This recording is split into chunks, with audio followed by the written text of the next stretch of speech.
He beats put the cats in a trance. Nobody there, all the students the way he plays music. Et le Spitfire. Baisser, même couper totalement la musique, mon cher Laurentin.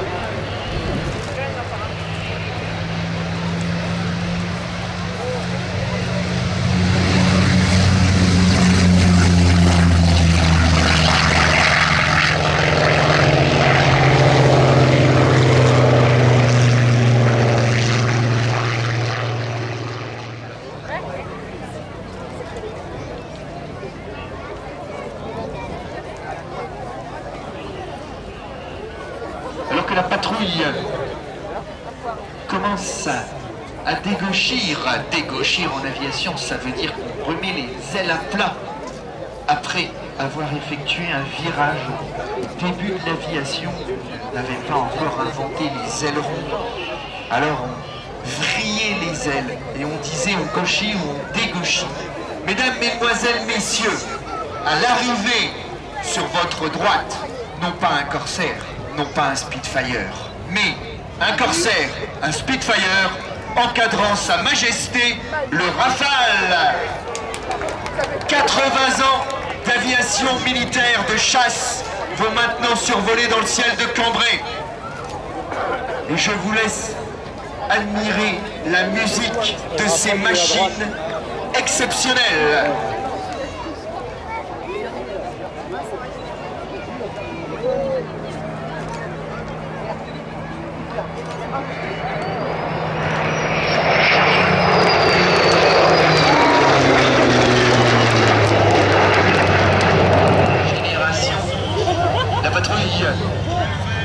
Est parti en virage.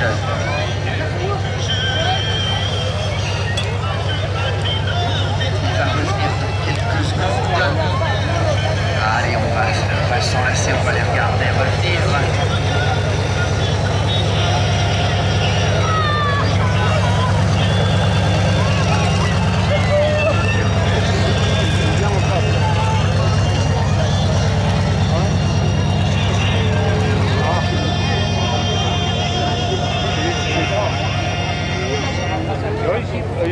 Ils reviennent donc sur votre gauche cette fois-ci. Et on part à gauche.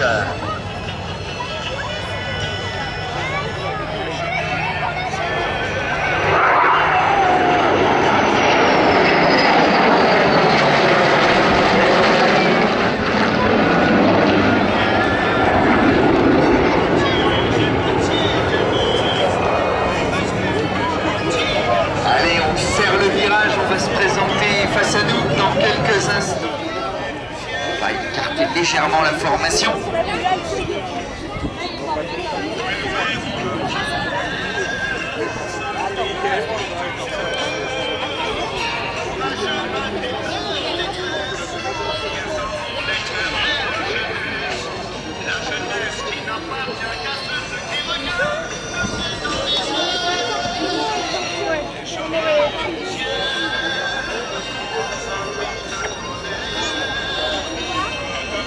La patrouille serre son virage et est à revenir sur le point central, c'est-à-dire perpendiculairement à nous, juste face au frère Podger dans quelques instants pour le break.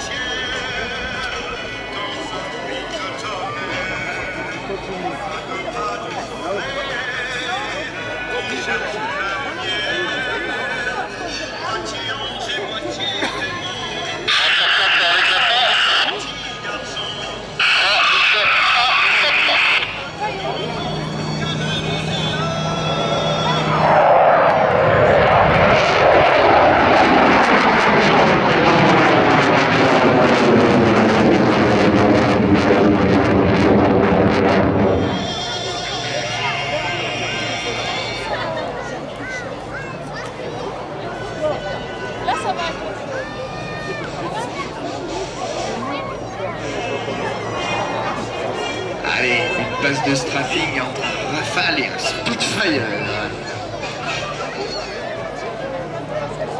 face, Michel, c'est bon.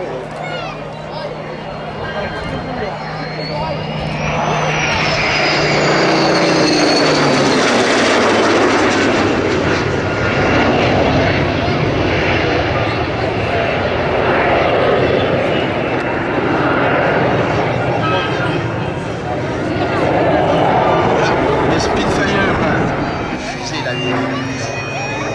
Parmi ces gens, il y avait un garçon de Saint-Mandé qui était moniteur dans une école militaire de pilotage qui s'appelait René Mouchotte.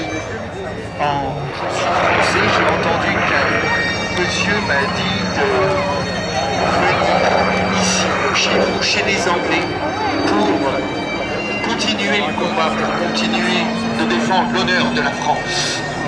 Et donc René Mouchotte, quelques-uns de ses amis, comme Jacques Andréen, autres Pierre Clostermann, sont allés rejoindre ces gens qui René Mouchotte était pilote Spitfire. Il a participé à ces qui a créé l'armée de l'air française, le premier groupe qui a été créé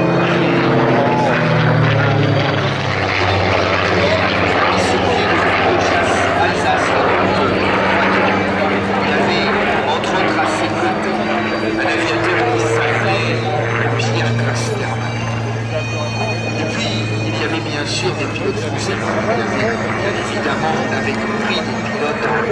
Parmi les pilotes anglais, il y avait Sir Douglas Bader. Douglas Bader pilotait son Spitfire avec ses deux jambes de bois car il avait été victime d'un accident dans les années 20. Il avait coupé les deux jambes. Douglas Bader continuait de piloter son avion. Ce monsieur qui avait deux jambes de bois va continuer de piloter son avion. Combattu Douglas Bader. Douglas Bader avait été abattu dans la région de Saint-Omer.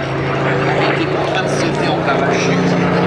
Malheureusement, ses hypothèses de jambes ont été détruites pour l'accident. Douglas Bader a fait demander à ce qu'on envoie un message radio pour largue par parachute des prothèses de jambes. Un soir, Douglas Bader, alors que les Allemands avaient réussi à reconstruire des prothèses de jambes, entre autres à la demande d'Adolphe Galland, qui était un pilote de chasse célèbre de la Fossé compagnie, a séjourné dans l'hôpital de Saint-Omer. Et cette nuit-là, il y a eu un bombardement sur Saint-Omer des Alliés.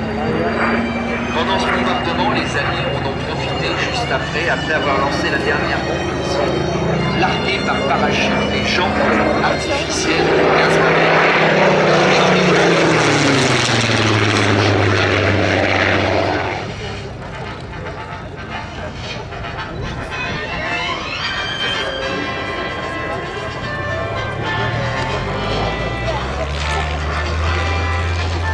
Aujourd'hui, dans le rôle de Papy Boyington, Edmond Salis, l'homme qui a traversé la Manche 100 ans après Louis Blériot aux commandes de son Blériot.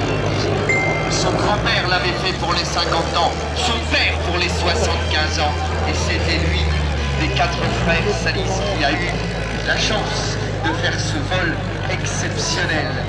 Aujourd'hui, il est dans cette machine formidable qu'est le Corsair Change Route Escadrille 5NL, équipé d'un moteur Patent Whitney 2800 de 2400 chevaux à la musique exceptionnelle.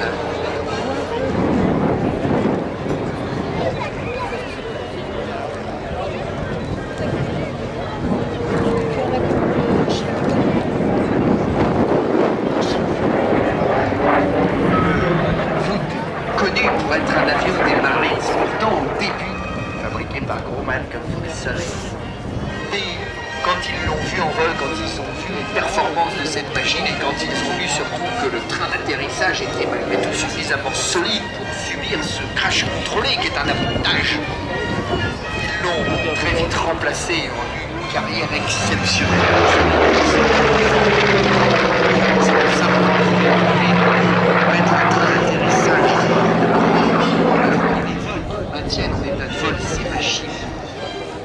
Nous avons une chance aujourd'hui. L'avion qui vous est présenté devant vous a volé pour la première fois en 1951.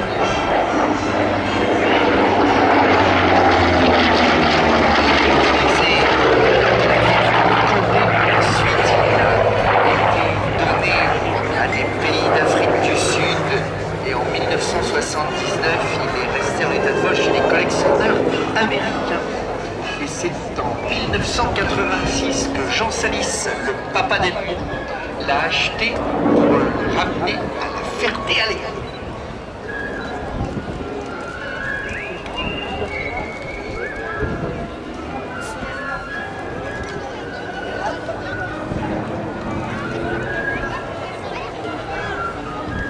Alors que Madame Marie Dubrul, vous êtes demandé carte job, s'il vous plaît.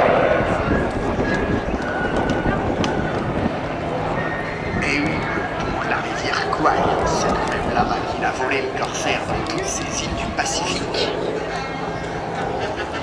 À la fin de la Seconde Guerre mondiale, les Britanniques avaient acheté des corsaires mais n'avaient pas fini de les payer.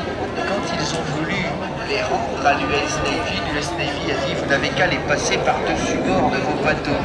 Ils ont donc mis à la mer ces corsaires et puis quelques années plus tard est arrivée la guerre de Corée. Il a fallu refabriquer des avions car à l'époque on pensait que les chasseurs à hélice avaient vécu leurs derniers instants. Mais non, on verra tout à l'heure qu'un avion à hélice ça reste aussi faisable.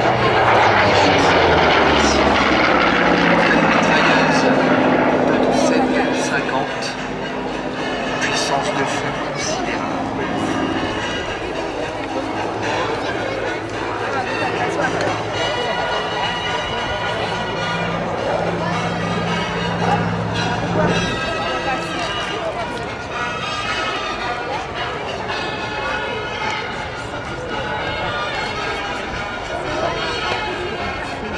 La France a utilisé quelques corsaires à bord de ses porte-avions et même de ses bases au sol, principalement lors des opérations de décolonisation en Indochine ou lors des opérations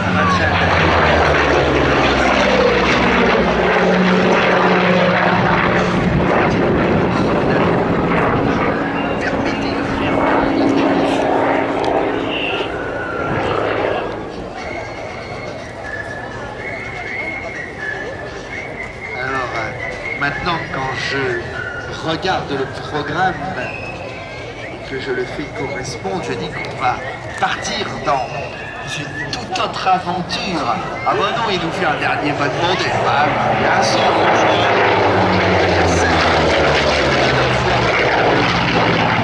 Donc maintenant, quand je regarde le programme, je vois qu'arrive une machine, ou du moins une patrouille. Ça fait quelques passages supplémentaires de cette magnifique machine, donc Edmond, qui se présente à l'atterrissage, alors avec cet avion où on est assis loin derrière, une aile en mouette, regardez cette forme d'aile totalement particulière.